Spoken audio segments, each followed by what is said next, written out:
56th question வந்து ஒரு டைரக்டான linear algebra question. Okay, so எம்ங்கிற மேட்ரிக்ஸோட டிட்டர்மினன்ட் தான் வேணும். பட் எம் மேட்ரிக்ஸ் என்னது நமக்கு தெரியாது. ஓகே, ஸோ நமக்கு என்ன கொடுத்துருக்காங்கன்னா M into V one is equal to B one. So V ஒன்ங்கிறது இது, பி ஒன்ங்கிறது இது. M into V two is equal to B two. M into V three is equal to B three. Right. So இப்போ நான் என்ன பண்ணிக்கிறேன், capital B அப்படின்னு ஒரு மேட்ரிக்ஸ் எடுத்துக்கிறேன். அது என்னதுன்னா அதோட ஃபர்ஸ்ட் காலம் பி1, அதோட செகண்ட் காலம் பி2, அதோட தேர்ட் காலம் பி3. அதே மாதிரி கேபிட்டல் வி அப்படின்னு நான் ஒரு மேட்ரிக்ஸ் எடுத்துக்கிறேன். அதோட ஃபர்ஸ்ட் காலம் பி1, செகண்ட் காலம் பி2, தேர்ட் காலம் பி3. ஓகே, நீங்க பார்த்துட்டு இருக்கிறது டிகே மேத் பிரப். நான் உங்கள் DK, mathematics student at IIT Madras.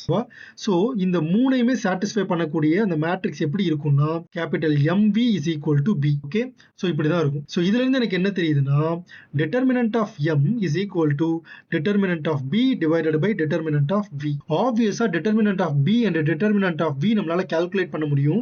ஏன்னா b அப்படிங்கிறது b1 b2 b3 which means this and this.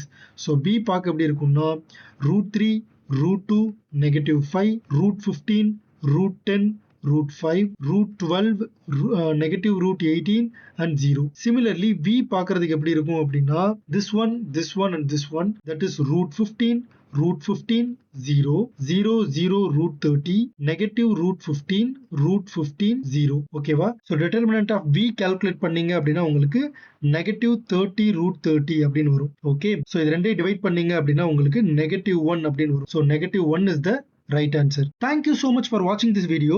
வேற ஏதாவது டவுட்ஸ் இருந்துச்சு அப்படின்னா கமெண்ட் செக்ஷன்ல கேளுங்க. மறக்காம இந்த வீடியோவை லைக் அண்ட் ஷேர் பண்ணிருங்க. நம்ம சேனல் டிகே மேத் பிரப்க்கு சப்ஸ்கிரைப் பண்ணிருங்க. அடுத்த வீடியோல பார்க்குறேன். until then it's me DK.